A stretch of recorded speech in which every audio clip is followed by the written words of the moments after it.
Rain hammered against the corrugated metal roof of the abandoned warehouse, drowning out the sound of the man sobbing on the floor.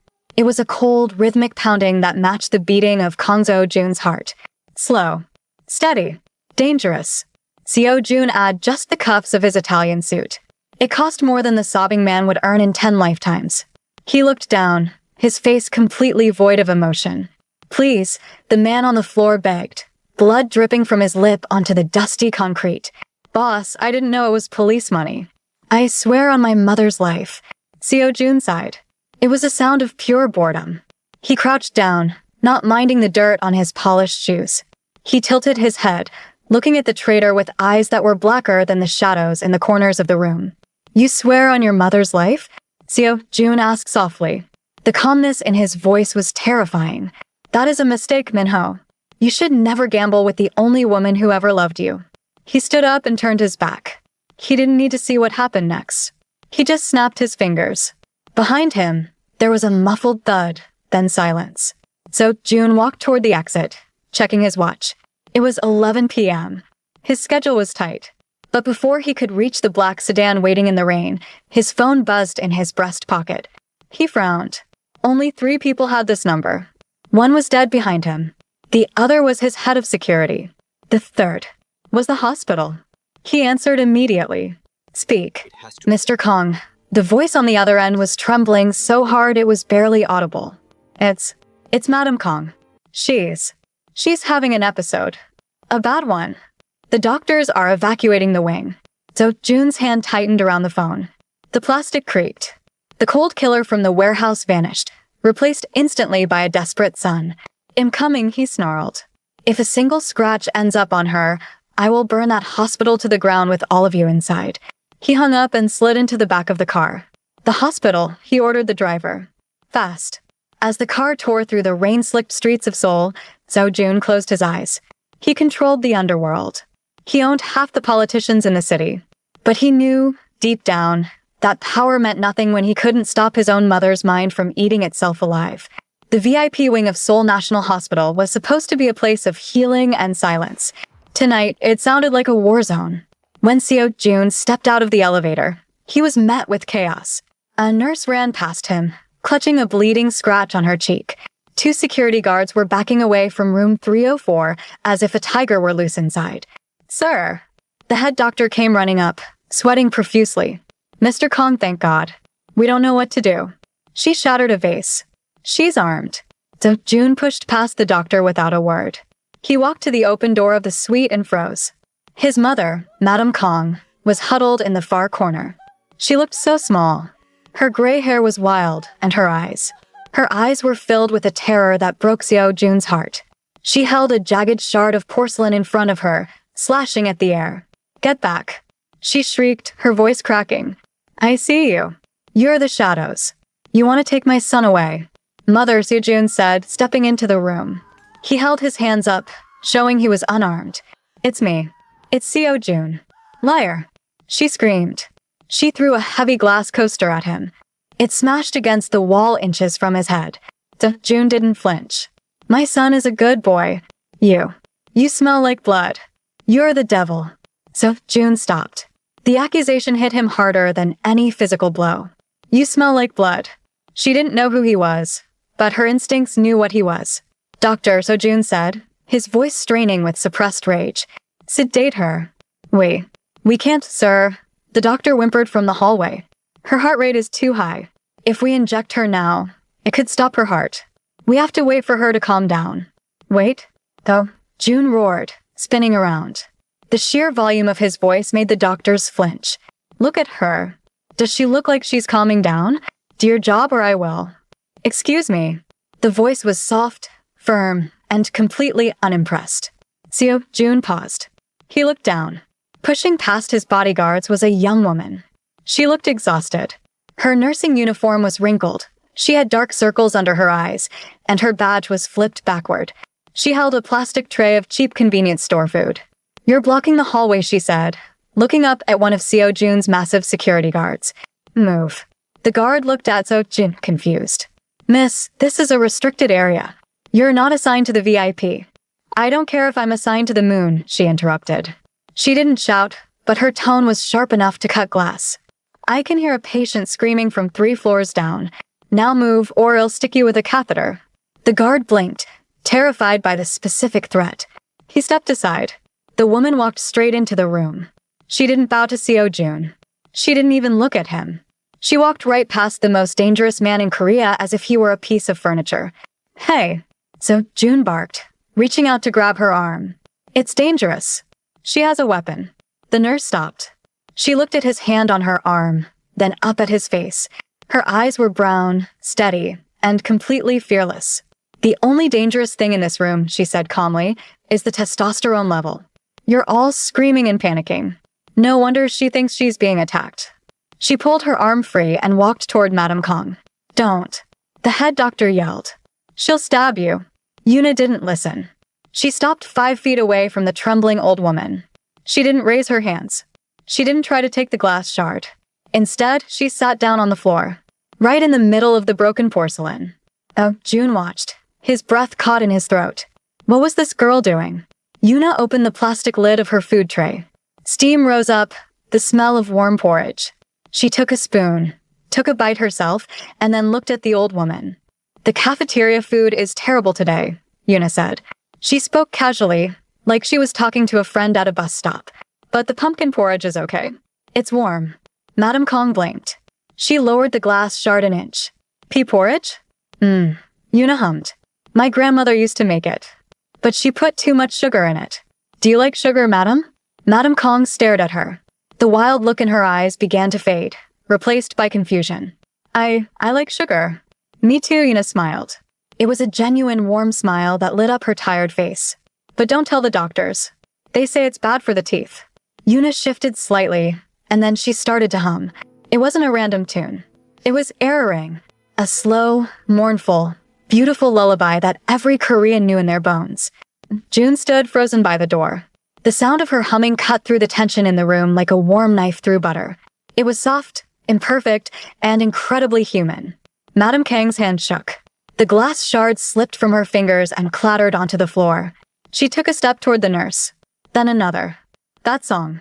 Madame Kong whispered, tears filling her eyes. "My mother sang that." "I know," Yuna said softly, still humming. She extended a hand. "Come here. The shadows are gone now. It's just us." The old woman collapsed onto the floor, crawling into Yuna's arms. She buried her face in the nurse's shoulder and began to sob. Not out of fear, but out of relief. Yuna just held her, stroking her gray hair, rocking her back and forth gently. Jun felt like he had been punched in the gut. He watched the way Yuna's hand moved, gentle, rhythmic, reassuring. He saw a small cut on Yuna's cheek where a piece of flying glass must have grazed her, but she didn't seem to care. She was completely focused on his mother. The silence in the room was heavy. The doctors were stunned into silence. The bodyguards lowered their heads. But Seo Jun couldn't take his eyes off her. For the last 3 months, he had watched the best specialists in the world fail to comfort his mother. And here was this tired, messy girl from the general ward, taming the storm with a spoon of porridge and a song. Yuna waited until Madame Kang's breathing slowed into a sleep rhythm. Then, she gestured to the orderlies. "Help me get her to bed," she whispered. "Gently. If you wake her up, I'll kill you." The orderlies scrambled to obey. Once the mother was tucked in, Yuna stood up. She groaned slightly, rubbing her lower back. She looked down at her uniform, now stained with porridge and dust. She turned to leave, finally acknowledging Jun standing by the door. "She's dehydrated," Yuna said, her voice professional and cold again. "Make sure she drinks water when she wakes up. And tell your men to stop standing outside the door like Grim Reapers. It scares her." She started to walk past him. "Wait," Seo Jun said. His voice was rougher than he intended. Yuna stopped, but she didn't turn around. "I have to get back to my station, sir. My break ended 10 minutes ago." "What is your name?" Seo Jun asked. Yuna looked over her shoulder. She looked him up and down, taking in the expensive suit, the gold watch, the aura of violence. She didn't look impressed. She looked annoyed. "Lee Yuna," she said. "And don't worry, I won't charge you for the porridge." She walked out, the heavy doors swinging shut behind her. Jun stood there for a long time. He looked at the empty space where she had been standing. The head doctor cleared his throat nervously, breaking the spell. "Mr. Kong, I am so sorry about that. She is a temporary nurse from the charity ward. Incredibly rude. Insubordinate. I will have her file pulled and terminated immediately. She won't be allowed in this building again. So June turned his head slowly to look at the doctor. His eyes were dark, swirling with an emotion that the doctor couldn't read. Terminated? Seo June repeated softly. Yes, sir, the doctor nodded vigorously. She disrespected you. She is the only person in this entire building who actually did her job, Seo June interrupted. His voice was low, deadly quiet. You couldn't handle my mother with all your degrees and drugs.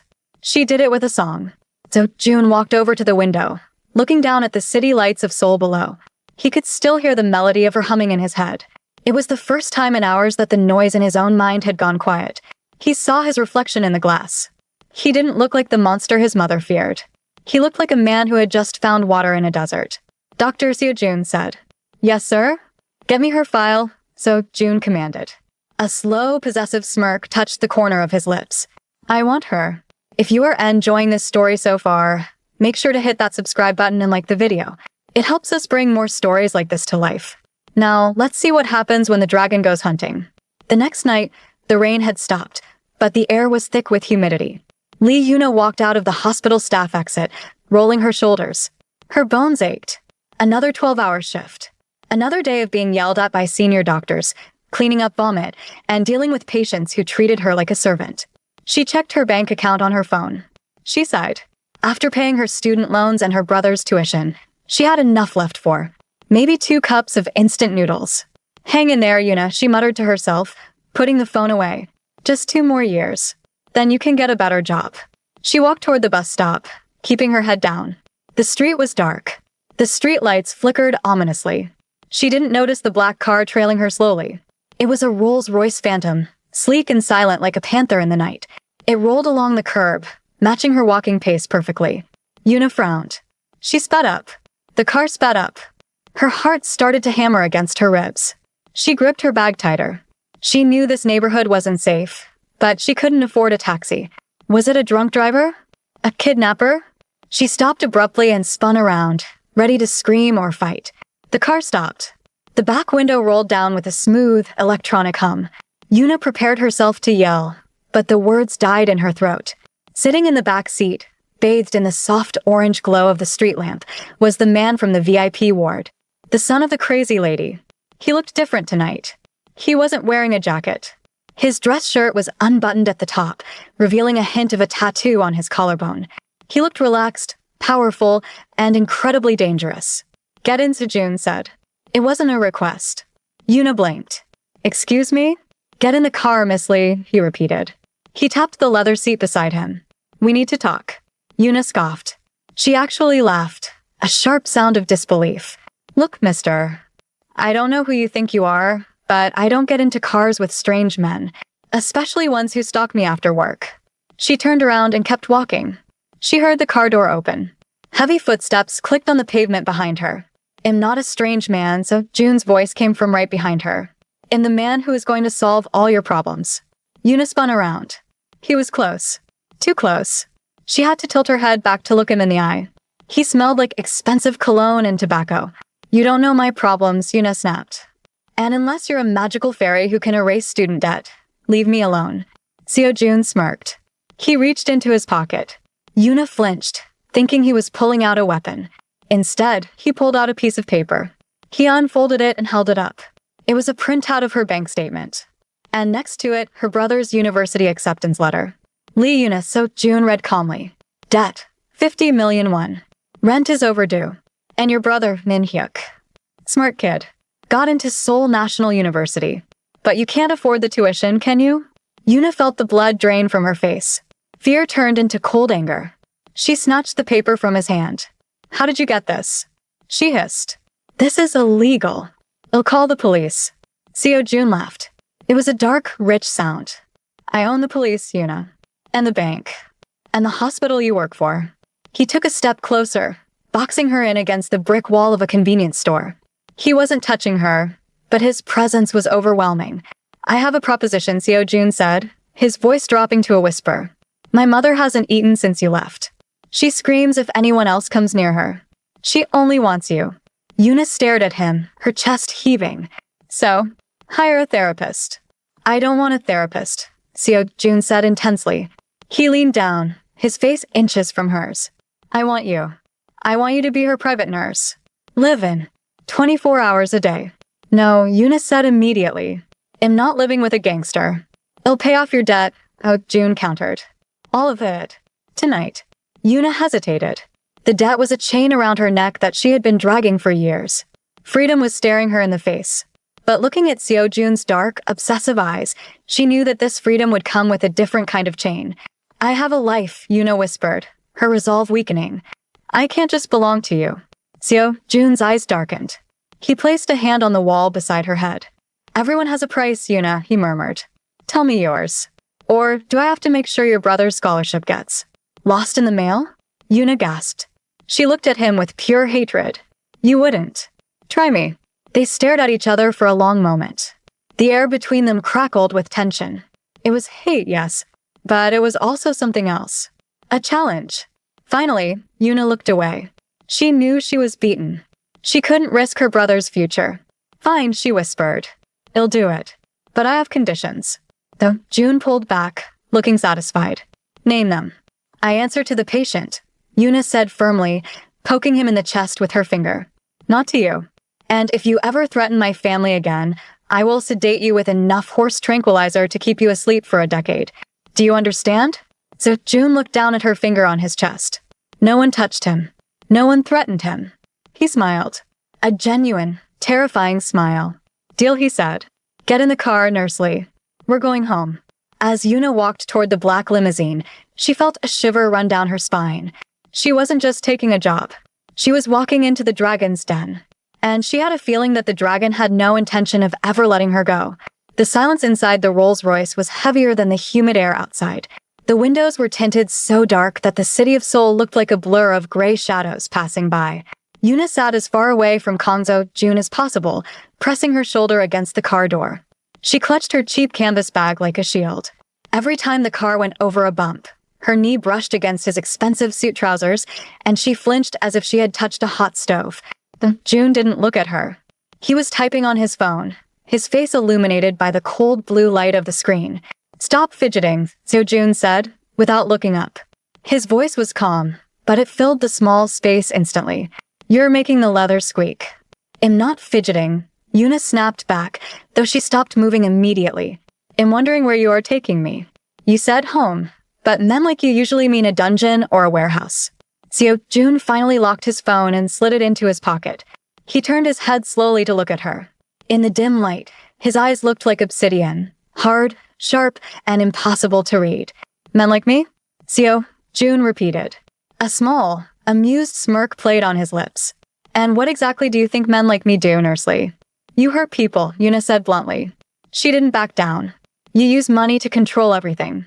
And you kidnap nurses because you're too emotionally stunted to deal with your own family problems. The driver in the front seat choked on a cough, clearly terrified by her audacity. No one spoke to the boss like that. But Seo Jun didn't get angry.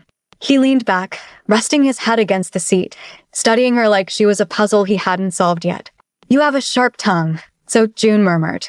Be careful. In my world, sharp things get broken. In my world, Yuna countered, we use sharp things to save lives. It's called surgery. Maybe you should try it sometime. You might find a heart in there. The car slowed down. They pulled up to the gates of a massive high-rise building in the Gangnam district. It wasn't just an apartment complex. It was a fortress. The Black Tower.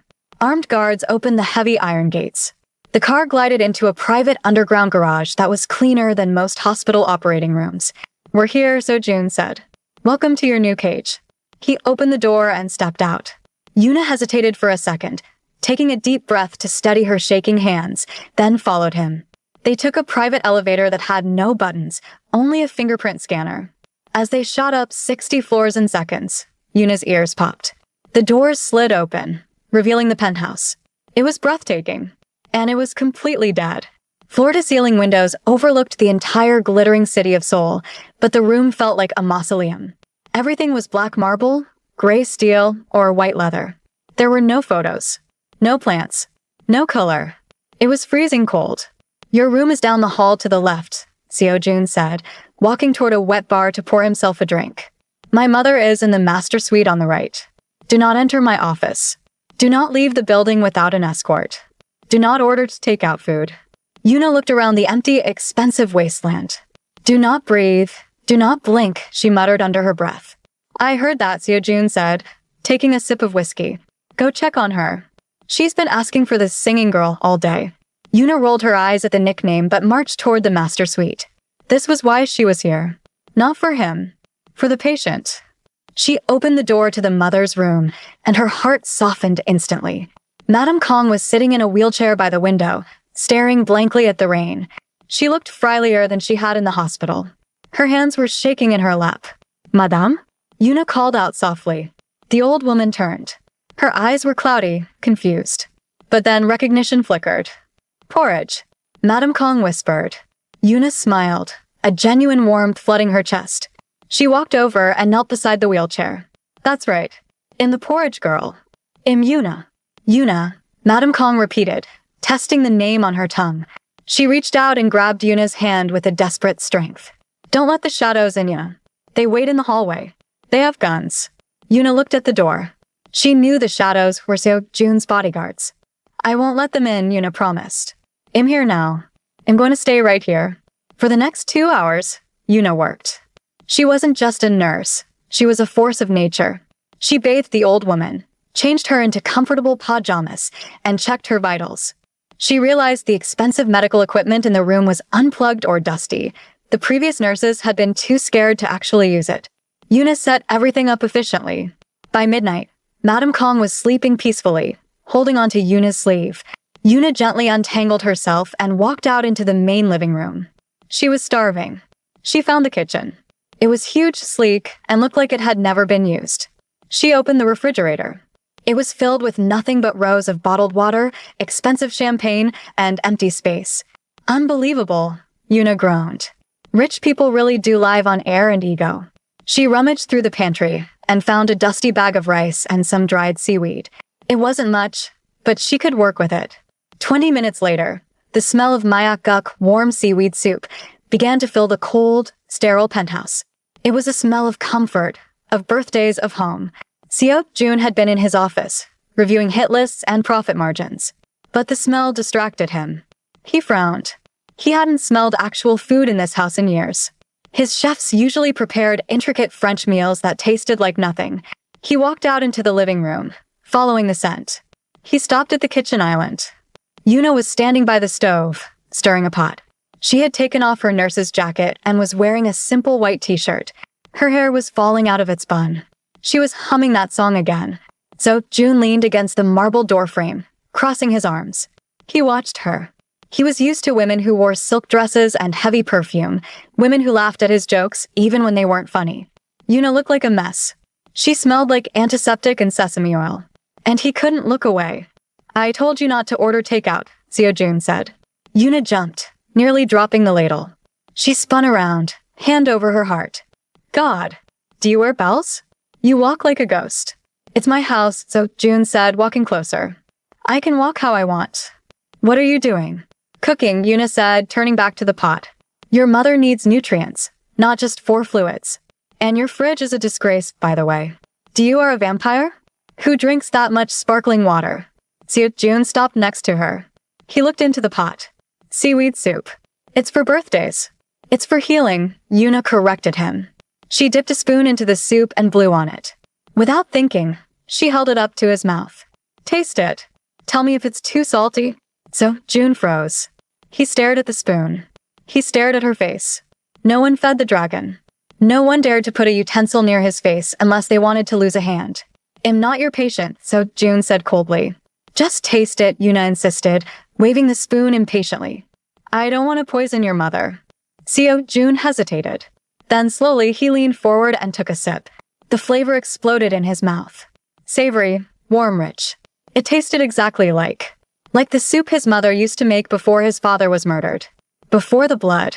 Before the money. He swallowed hard. He looked at Yuna, and for a split second, the mask of the Mafia boss cracked. His eyes widened with a flash of vulnerability. Well? Yuna asked. Too salty? It's adequate, Seojun muttered, pulling back and composing himself. Feed her. Then go to sleep. You start at 6 a.m. He turned and walked away quickly, retreating to the darkness of his office. He needed a drink. He needed to forget the way her eyes looked when she offered him that spoon. Yuna watched him go, shaking her head. Adequate, she scoffed. Jerk. It's delicious. The dragon has tasted the soup, but can he handle the heat? If you're loving the chemistry between Seo Jun and Yuna, take a second to smash that like button. Comment Team Yuna if you think she's going to win this war. Now, let's see what happens when the lights go out. The penthouse was silent. It was 3 a.m. The city lights outside cast long, skeletal shadows across the floor. Yuna was asleep in the guest room, exhausted from the day. But Seo Jun was awake. He was in his bedroom, tossing and turning. His sheets were soaked with cold sweat. He was trapped in the nightmare, the same one he had every night for 15 years. Flashback. A dark alley. Gunshots. His father falling. The blood pooling on the asphalt. A young Seo Jun standing there, helpless, watching the life drain from the only man he respected. No. So Jun mumbled in his sleep, his hands gripping the sheets until his knuckles turned white. Dad. Run. The dream shifted. Now it wasn't his father. It was his mother. She was screaming, blaming him. You smell like blood, Seo Jun. You are the devil. Stop. Seo Jun shouted, bolting upright in bed. He gasped for air, his chest heaving. His heart was hammering against his ribs like a trapped bird. He looked around the dark room, his hand instinctively reaching for the gun he kept on the nightstand. He gripped the cold metal of the pistol. It was the only thing that made him feel safe. He sat there for a moment, trembling. The panic attack was bad tonight. He needed water. So Jun got out of bed, wearing only his silk pajama pants. His chest and arms were covered in scars, bullet wounds, knife slashes, memories of a violent life. He walked out into the hallway, gun in hand, moving silently toward the kitchen. He turned the corner and stopped dead. Someone was in the kitchen. So Jun raised the gun instantly, his training taking over. Freeze. The figure at the counter turned around slowly. It was Yuna. She was wearing an oversized t-shirt that hung down to her knees. She held a glass of warm milk in her hands. She blinked at him, then looked down at the gun pointed at her chest. She didn't scream. She didn't drop the glass. Put that away, Yuna whispered. You'll wake your mother. Though Jun lowered the weapon slowly, feeling like an idiot. What are you doing up? I heard you, Yuna said. She walked toward him. You were shouting in your sleep. Seo Jun stepped back. He didn't want her to see him like this. Sweating, shaking, half naked, vulnerable. Go back to bed, Nurse Lee. I'm fine. You're not fine, Yuna said. She walked right up to him. She was so small compared to him, but she radiated a strange calmness. Your pupils are dilated. You're hyperventilating. It's a panic attack. I said I'm fine, so Jun snarled, trying to be the boss again. Don't analyze me. Yuna ignored his order. She reached out and gently took the gun from his hand, though Jun was so shocked he let her take it. She placed the deadly weapon on the kitchen counter, far away from him. Then she handed him the glass of warm milk. Drink, she commanded. Jun stared at the milk. I am 30 years old. I don't drink warm milk. It has tryptophan, Yuna explained. It helps with serotonin levels. Drink it, or you'll get the nasogastric tube. Though Jun let out a short, incredulous breath. He took the glass. He drank it in one go. The warmth spread through his chest, settling the shaking in his hands. He looked at Yuna. In the moonlight, she looked soft. Beautiful. Why aren't you afraid of me? Seo Jun asked quietly. I just pointed a gun at you. Yuna leaned against the counter, crossing her arms. She looked tired but sad. I worked in the ER for 3 years, Seo Jun, she said. She used his name without the honorifics. It sounded intimate. I've seen gang members come in with their intestines hanging out. I've seen mothers screaming over dead children. I've seen people die alone. She looked up at him, her eyes locking onto his. I'm afraid of death, Yuna whispered. I'm afraid of losing the people I love. But you? You're just a man in his pajamas who misses his dad. Seo Jun felt the air leave his lungs. How did she know? How could she see right through the expensive suits and the violence to the broken boy inside? He took a step closer to her. He couldn't help it. He was drawn to her like a moth to a flame. You think you know me? Seo Jun murmured. He was so close now that he could smell her shampoo, lavender and rain. I know you're lonely, Yuna whispered. She didn't back away. Seo Jun reached out. His hand, rough and scarred, brushed against her cheek. His thumb traced her jawline. His skin was burning. Yuna's breath hitched. She looked at his lips, then up at his eyes. The tension in the kitchen was thick enough to choke on. Yuna, so Jun breathed. He leaned down. His face was inches from hers. He wanted to kiss her. He wanted to consume her. He wanted to know if she tasted as warm as she felt. Ring. The shrill sound of a phone cut through the silence like a gunshot. So Jun froze. Yuna flinched and stepped back, breaking the spell. So Jun closed his eyes and cursed under his breath. He grabbed his phone from the counter. It was his head of security. What? So Jun answered, his voice ice cold again. Boss, the voice said urgently. We have a problem. The Vipers. They know where she is. They know about the penthouse. Seo Jun's eyes snapped open. He looked at Yuna, who was standing there, confused and flushed. The vulnerability vanished. The dragon was back. Double the guards, Seo Jun ordered. And get the car ready. I'm going out. He hung up and looked at Yuna. Go to your room. Lock the door.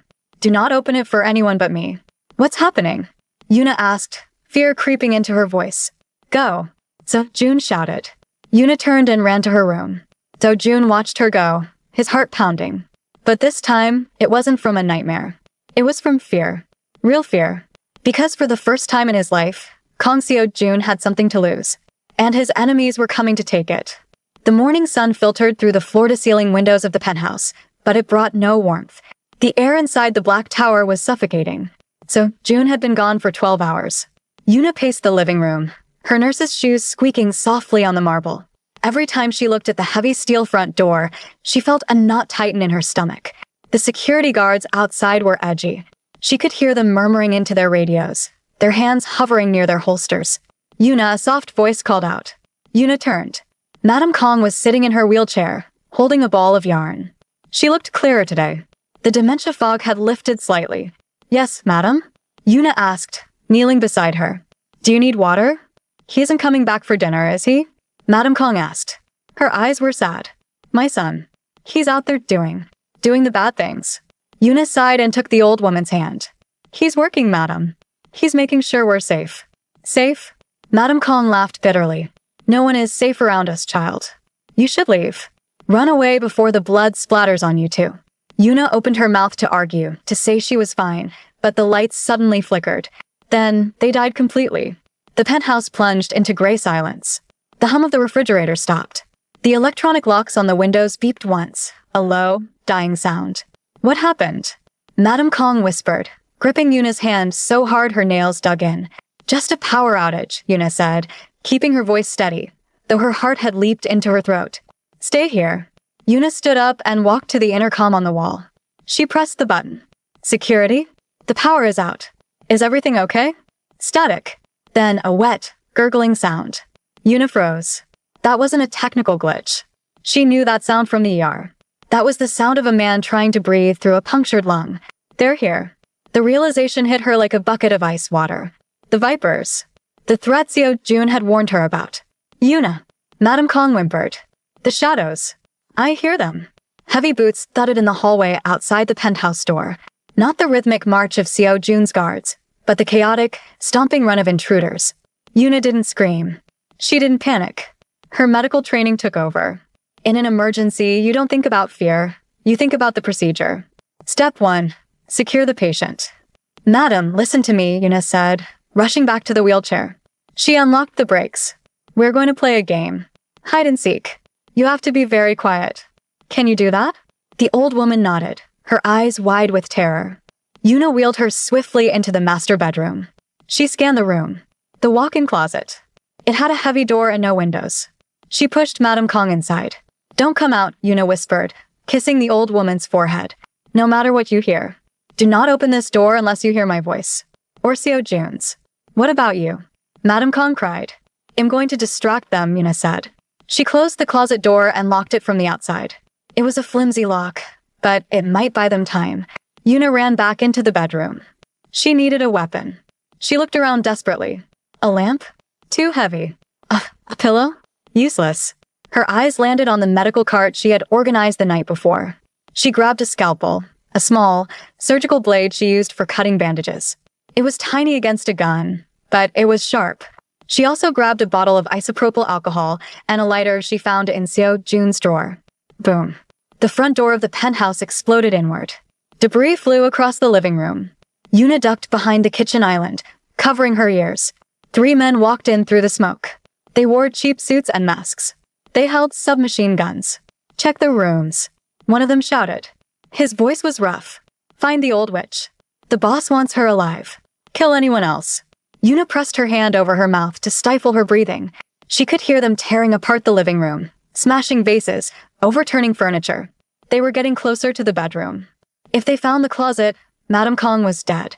Or worse, she would be used as bait. Yuna looked at the alcohol bottle in her hand.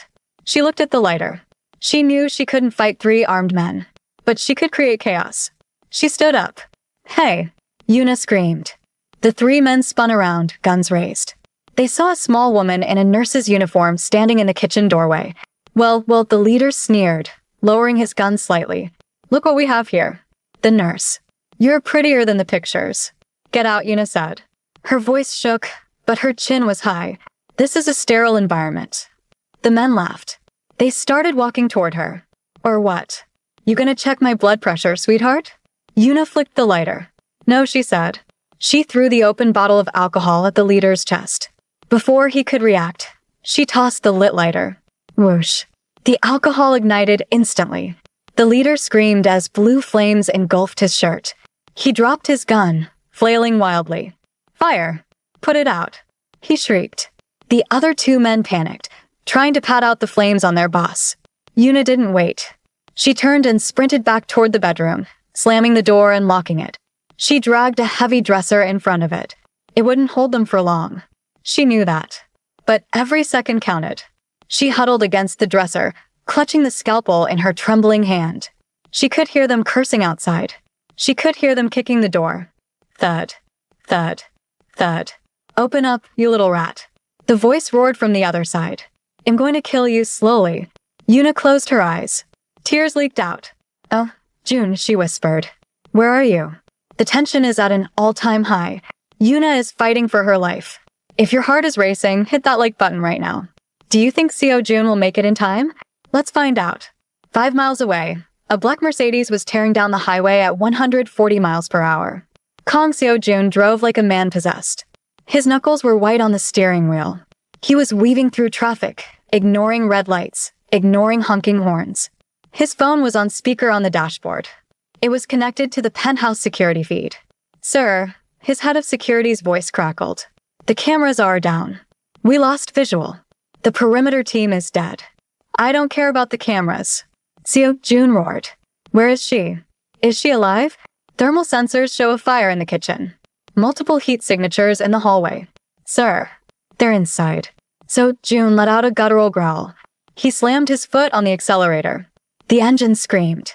He had spent his whole life building walls to keep people out. He had pushed everyone away to keep them safe. And now, the one time he let someone in, the one time he let a woman with gentle hands and a sharp tongue into his home, she was going to die because of him.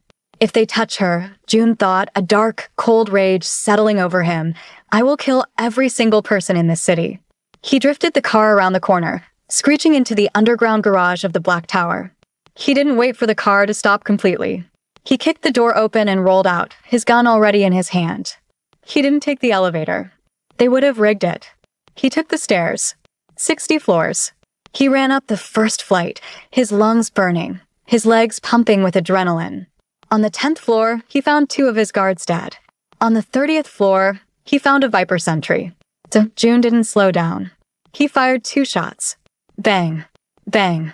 The sentry fell before he could even raise his radio. Seo Jun kept running. He was a monster climbing a tower to save his princess. But he wasn't doing it for love.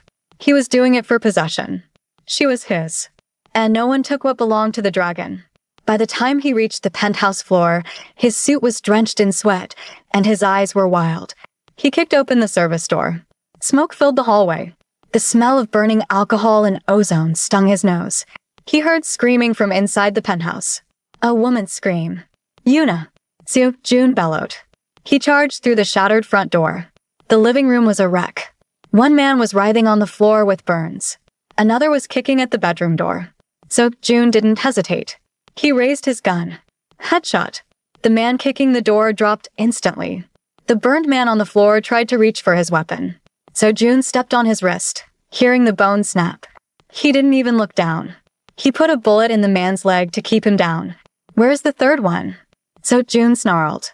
Crush. The sound came from inside the bedroom. The wood splintered. The third intruder had broken through. So June felt his heart stop. He leaped over the furniture and sprinted into the bedroom. The scene he saw froze him for a microsecond. The intruder, a massive man with a knife, had cornered Yuna. She had backed up against the closet door, shielding it with her own body. She held the tiny scalpel in front of her, her hand shaking violently, but she didn't move. She was guarding his mother. The intruder lunged. No. So June screamed. He tackled the man from behind. The momentum sent them both crashing into the vanity mirror. Glass shattered everywhere. The intruder was strong, but Seo Jun was desperate. He punched the man in the face, feeling cartilage crack. The man slashed out with his knife, cutting a deep gash into Seo Jun's forearm. June didn't feel it. He grabbed the man's throat with both hands and squeezed. He squeezed with all the rage, fear, and guilt that had been building up for years. You touched her, June hissed, staring into the man's bulging eyes. You touched what is mine. The man gurgled, thrashing, but Seo Jun's grip was iron. He didn't let go until the man went limp. Then he held on for another 10 seconds, just to be sure. Seo Jun stood up, panting heavily. Blood dripped from his arm onto the white carpet. He kicked the body away and turned around. Yuna, he gasped. Yuna was still standing by the closet door. She had slid down to the floor, her knees pulled up to her chest. She was still holding the scalpel, her knuckles white. She was staring at the dead man, her eyes wide and vacant. Shock. Seo Jun walked over to her slowly. He holstered his gun. He held up his bloody hands to show he wasn't a threat. Yuna, he said softly. It's me. Look at me. Yuna blinked. She looked up. When she saw Seo Jun bruised, bleeding, and alive, the dam broke. She dropped the scalpel. You came back, she whispered, her voice cracking. So Jun fell to his knees in front of her. He didn't care about the blood. He grabbed her face in his hands, checking her frantically. Did they hurt you? He demanded, his voice trembling. Tell me, did they touch you? I burned him. Yuna stammered, tears streaming down her soot-stained face. I threw the alcohol. I didn't mean to. Seo Jun pulled her into his chest. He buried his face in her neck, breathing in the smell of smoke and fear. You did good. You did so good. He held her tight, rocking her slightly. He could feel her heart beating against his. It was the only sound in the world that mattered. My mother? Seo Jun asked, pulling back slightly to look into her eyes. Closet, Yuna choked out. She's safe. I locked her in. Seo Jun closed his eyes for a moment, overwhelmed. Most people would have run. Most people would have saved themselves. Yuna had stood between 3 armed killers and a senile old woman, armed with nothing but a lighter and a scalpel. He looked at her. Really looked at her. He brushed a strand of hair out of her face, smearing a little blood on her cheek. He wiped it away with his thumb, his touch surprisingly gentle. You are insane, Seo Jun whispered. There was awe in his voice. You are completely insane. I'm a nurse. Yuna managed a weak, watery smile. We don't lose patience. Seo Jun let out a short, breathless laugh. He leaned his forehead against hers. Let's get you out of here, he said. He stood up and scooped her into his arms bridal style. Yuna gasped, wrapping her arms around his neck. I can walk, she protested weakly. Not today, Seo Jun said. Today, you don't do anything. He carried her out of the ruined bedroom, stepping over the bodies of the men who had tried to take her from him. As they walked into the hallway, his security team, the backup unit, finally swarmed in. They stopped when they saw the boss carrying the nurse. They saw the blood on his suit, the darkness in his eyes. Clean this up, Seo Jun ordered coldly, not stopping. And find out who sent them. I want every single Viper dead by sunrise. Yes, sir. The men shouted in unison. Seo Jun carried Yuna into the elevator. The doors closed, shutting out the carnage. In the quiet of the elevator, Yuna looked at Seo Jun's arm. The cut was deep and bleeding badly. Put me down, Yuna said firmly. No. You're bleeding, she said, her nurse voice returning. You nicked the radial artery. If you don't apply pressure, you'll pass out. Seo Jun looked down at her. I'm fine. Put. Me. Down. So June sighed and set her down gently. Yuna immediately grabbed his arm. She ripped a strip of fabric from her ruined uniform and tied it tight around his wound. "You're an idiot," she muttered, her hands working fast. "Running into a gunfight." "I was running to you," June said simply. Yuna stopped. She looked up at him. The elevator arrived at the lobby, but neither of them moved. "Why?" Yuna asked softly. "I'm just an employee." June reached out with his good hand. He cupped her cheek, tilting her head up. "You are not an employee," he said. His voice was low, rough, and full of a terrifying certainty. "You are the only thing in this world I am afraid to lose." Yuna's breath hitched. She saw the truth in his eyes. It wasn't just gratitude.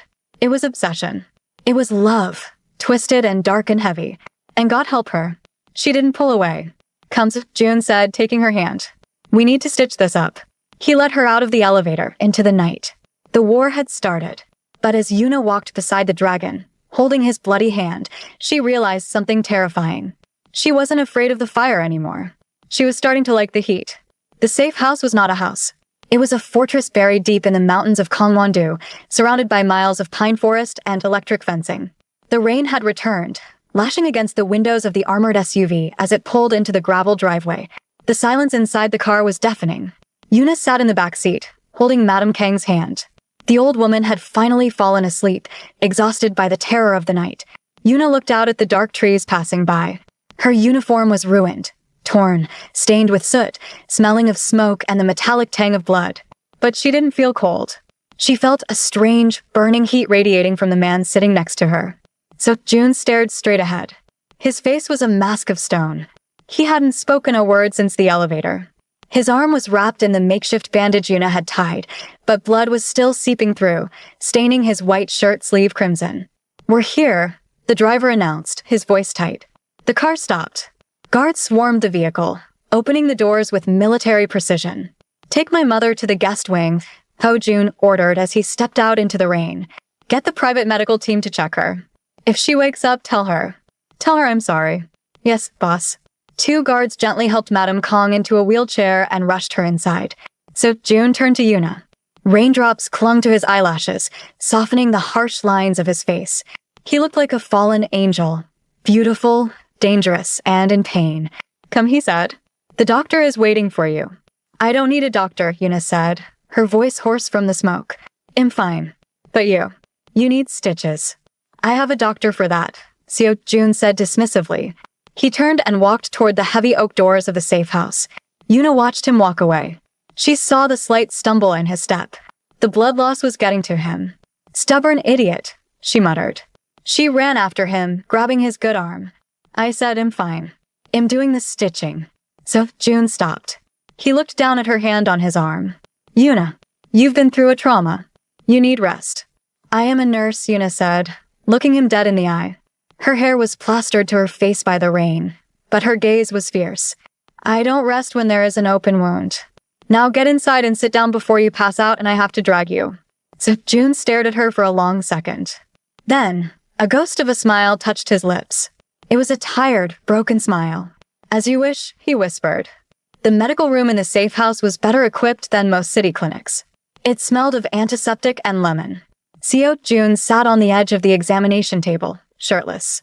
Yuna stood between his legs, threading a surgical needle. Her hands were scrubbed clean, her movements precise. She tried not to look at his chest, at the map of scars that told the story of his violent life. There were knife marks, bullet grazes, and burns. She focused on the fresh wound on his forearm. It was deep but clean. "This is going to hurt," Yuna said softly. "I don't have lidocaine here." "I don't need it," June grunted. He didn't look at the wound. He looked at her. Yuna pushed the needle through the skin. June didn't flinch. His muscle twitched slightly under her fingers, but he didn't make a sound. "You have too many scars," Yuna whispered, pulling the thread tight. "Hazards of the trade," June replied. His voice was low, vibrating in his chest. "Each one is a lesson." "And this one?" Yuna asked, nodding at the fresh cut. "What lesson is this?" June went quiet. He watched her fingers work. Gentle, healing, efficient. "That one," June said slowly, "is a reminder that I was too slow." Yuna paused. She looked up. "You saved us, June. You weren't slow." I was almost too late, he said darkly. His eyes hardened. If I had arrived 1 minute later, that man, he would have. His hand clenched into a fist, blood pumping faster. Stop, Yuna commanded gently. She placed her hand over his fist, uncurling his fingers one by one. He didn't. I'm here. Your mother is safe. Look at me. Seo-jun looked at her. The rage in his eyes swirled with guilt. I brought this to you, he whispered. The vipers. They came because of me. Because I wanted you. I dragged you into my world, and it almost killed you. Yuna finished the last stitch. She tied the knot and snipped the thread. She bandaged the arm efficiently. Then she stepped back. She looked at the man who terrified the entire city. You didn't drag me, Yuna said firmly. I chose to get in the car. I chose to stay. You did it for the money, Seo-jun said bitterly. For your brother. At first, yes, Yuna admitted. She picked up a damp cloth and stepped closer to him. She began to wipe the dried blood from his chest. But tonight, in that closet, I wasn't thinking about money. I was thinking about your mother. And I was thinking about you. So Jun's breath hitched as she wiped the soot from his collarbone. Me? He choked out.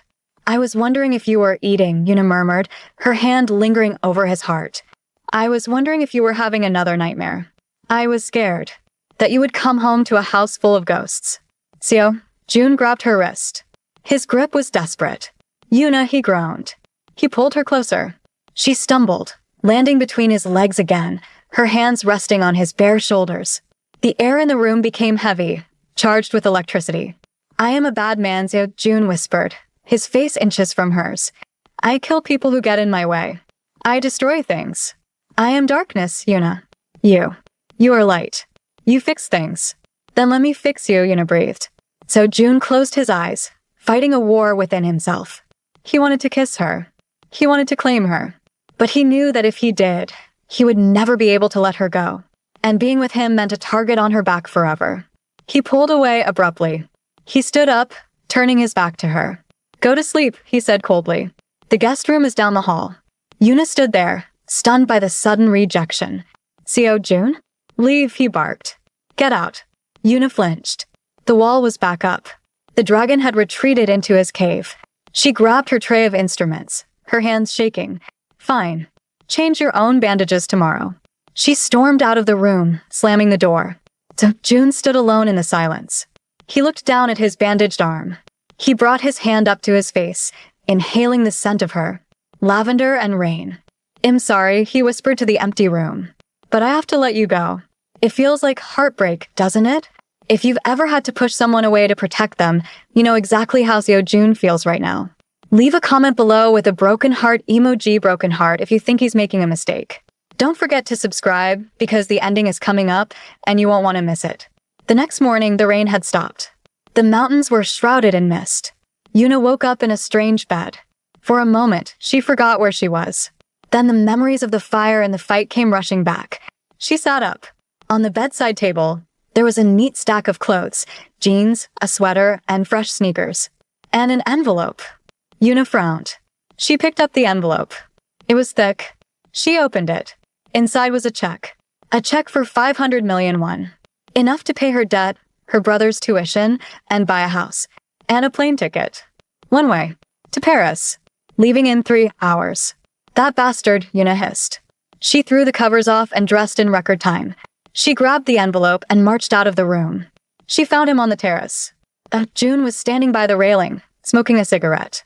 He was wearing a fresh black suit, looking impeccable, as if the night before had never happened. He heard her coming but didn't turn around. The car is waiting, Seo-jun said, exhaling a plume of smoke into the mist. It will take you to Incheon Airport. Your brother's tuition is already paid in full. You are free, Yuna. Yuna walked up to him. She didn't say a word. She took the check and the plane ticket. She held them up in front of his face. Then she ripped them in half. Rip. Seo-jun turned his head sharply. He watched as she tore the paper into confetti and threw it over the railing. The pieces fluttered down into the forest below like snow. What are you doing? Jun asked, his voice low and dangerous. That was your freedom.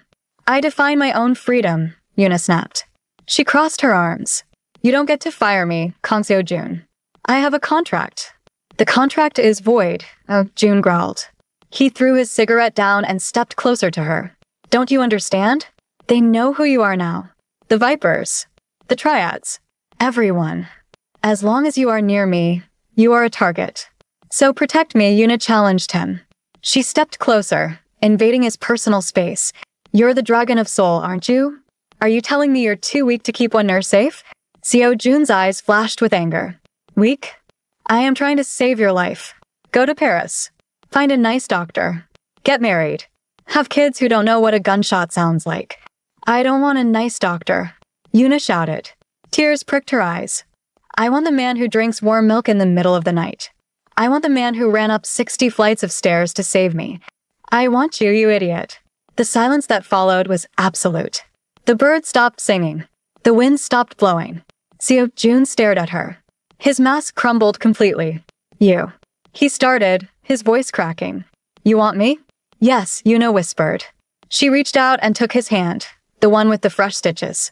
I'm not afraid of the fire, Ojin. I'm afraid of the cold. And that house. Without you. It's just cold. So June let out a ragged breath. He looked at her like she was a miracle. I will ruin you, he warned. It was a last, desperate attempt to save her. I am selfish. I am possessive. If you stay, I will never let you leave again. I will burn the world down before I let anyone take you from me. Yuna smiled. It was a brave, beautiful smile. Then burn it, she said. June groaned. He grabbed the back of her neck and pulled her to him. This time he didn't stop. He kissed her. It wasn't a gentle kiss. It was a collision. It was hunger and desperation and relief all mixed into one. He kissed her like he was drowning and she was oxygen. Yuna wrapped her arms around his neck, pulling him closer, melting into the heat of him. For a moment, the Mafia, the debts, the Vipers, it all disappeared. There was only the mist, the mountain, and the two of them. When they finally broke apart, breathless and flushed, June rested his forehead against hers. I need to make a phone call, he whispered, his thumb stroking her cheek. To who? Yuna asked dizzily. To the architect, June said. A dark, possessive smirk returned to his lips. I need to build a panic room in the master bedroom.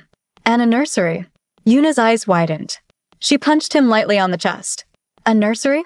Slow down, dragon. Let's start with dinner. Seo Jun laughed.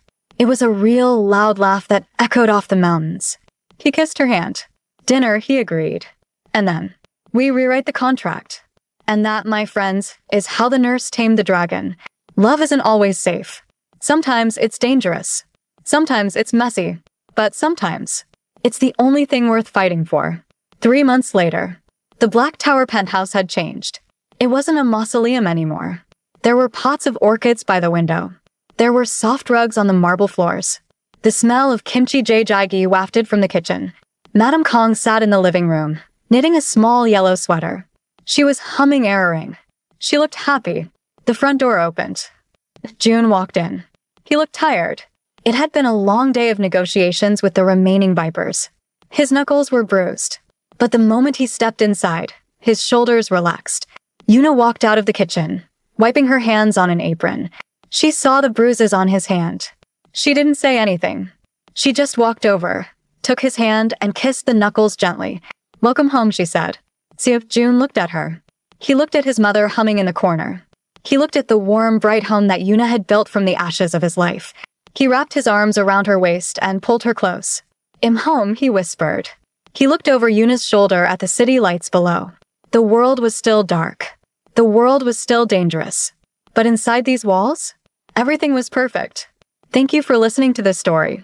If you enjoyed I Want Her, please hit the like button and subscribe to the channel. We upload new stories every week. Which part was your favorite? The closet scene? Or the final kiss? Let us know in the comments below. Until next time, stay safe and keep believing in love.